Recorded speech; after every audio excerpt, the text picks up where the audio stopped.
mo at ang bibi ko. Love you! Love you, pare. Bibo! Bibo!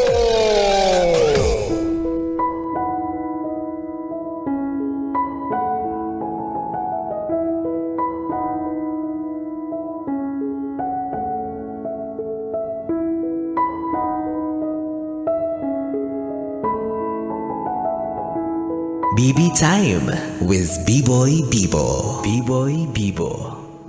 BB, naranasan mo na bang magmahal nang akala mo'y wala ng wakas? Ngunit sa bawat panahon na lumilipas, unti-unti mong nararamdaman na ang dating mainit mong pag-ibig ay dahan-dahan na rin kumukupas. Kaya baka tama nga sila. Ang pag-ibig ay sadyang misteryoso. Araw-araw, iba-iba ang timpla nito.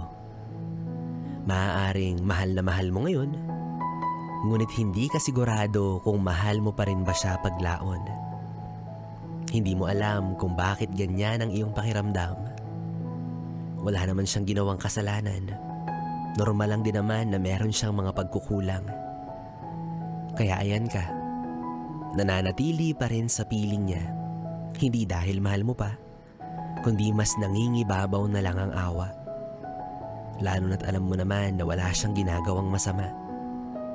Binabagabag ka ng iyong konsensya na iwan ang taong minsang nagparanas sa iyo ng totoong saya. Taong dinamayan ka sa lahat ng problema. Taong tumutulong sa iyo na huwag mangamba. Taong ngayon ay pinagsawaan mo na. Bakit ka pa nananatili kung alam mo naman na lumipas na ang iyong pagkabighani sa maganda niyang ngiti? Hanggang kailan mo pipilitin kung awa na lang ang natitira sa iyong damdamin? Kailan mo balak aminin na hindi mo na siya kayang mahalin? Alam mo, hindi mo na kailangan lumaban dahil lang sa ayaw mong meron kang masasaktan. Kung kapalit naman ito ay kalayaan tungo sa katotohanan. Hindi mo kailangang ipagpatuloy ang kwentong matagal nang tapos, lalo na kung alam mo naman na matagal ka na ring ubos. Kaya sana, palayain mo na rin siya sa pagkakagapos.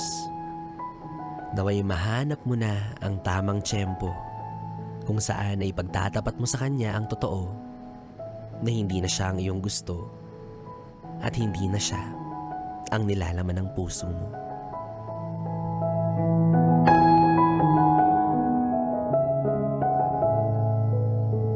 Yes, maawain yarn. Awa gusto honesty ayaw. Waing transparency sa jowa. Ay nako, well anyways mga yes pre na B-Boy Bibo pa rin ang inyong kapiling para sa ating tuloy-tuloy na BB Time hanggang mamayang alas 12 dito sa 101.1 Yes FM Solid.